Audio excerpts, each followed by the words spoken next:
fighting. Maybe some of you think of it something like this: alcohol-fueled and unnecessary, or outdated and unnecessarily violent. But I'm hoping that by the end of the talk, you'll see it somewhat more like this. The chess analogy is not perfect, but it'll work for now. So this is me. It's my first exposure, cute, right? To martial arts. As a teenager, I didn't stick with karate. I was more interested in spending time with my friends and ball sports, that kind of thing. Wasn't until I left university and went abroad that I reconnected with martial arts. I'd heard about this thing called cage fighting before, but it wasn't until I saw a live mixed martial arts event for the first time that I was really hooked. And what really grabbed me is that there was so much to learn.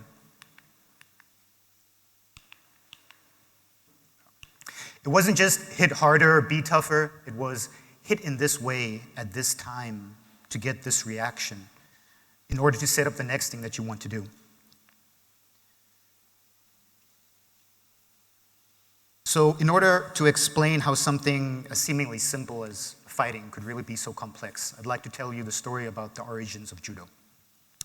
Jigoro Kano was born in 1860 in Japan, and as a skinny and unathletic youth, he was often bullied at school. This led him to look for a way to defend himself. He stumbled upon jiu-jitsu, a martial art originally developed for the battlefield, like many martial arts. But what's special about Jigoro Kano is that he sought to incorporate different aspects from different schools and styles. To me, this was someone looking to the future. He wasn't just satisfied with learning what was already known. He wanted to build and develop that knowledge base. It was specifically when he was beaten by other practitioners in training that he realized that there were aspects to be improved. Real competition, sometimes you lose, much like life. This is one of the good things that games can teach us. Jigoro Kano didn't take these losses as a defeat, but rather as an indication that there were aspects of his style that needed to be improved. Many martial arts have this aspect of live training. Judokas call it randori, boxers call it sparring, jiu-jitsu players call it rolling. They do actually roll on the ground.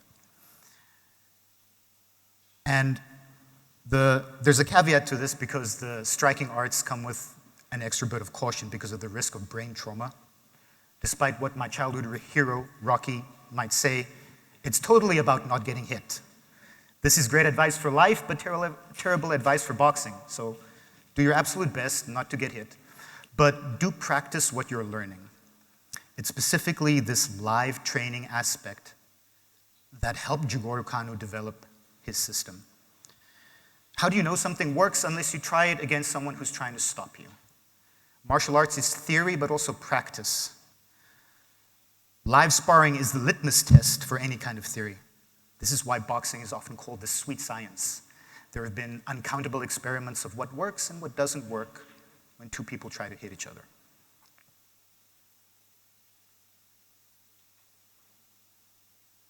So you might remember that the jiu-jitsu that Jigoro Kano was learning was originally developed for the battlefield, like many martial arts.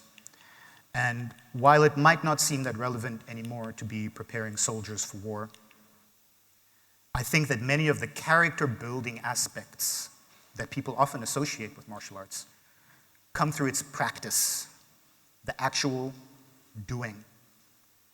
One great way to develop humility is to be exposed to defeat and take ownership of it. One great way to develop resilience is to push through difficult situations.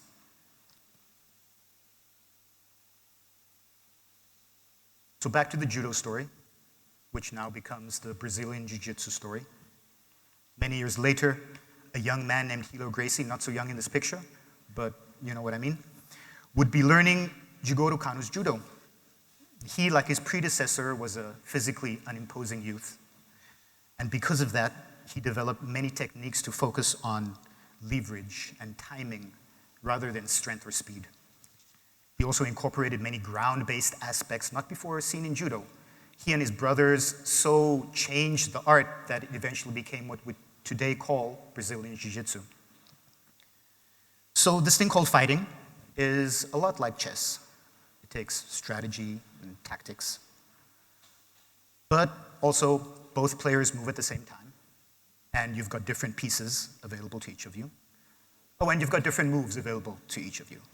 And the chair might occasionally toss you into there, but a lot like chess.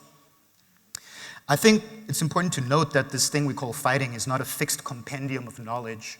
Rather, it's a constantly evolving problem seeking to be solved.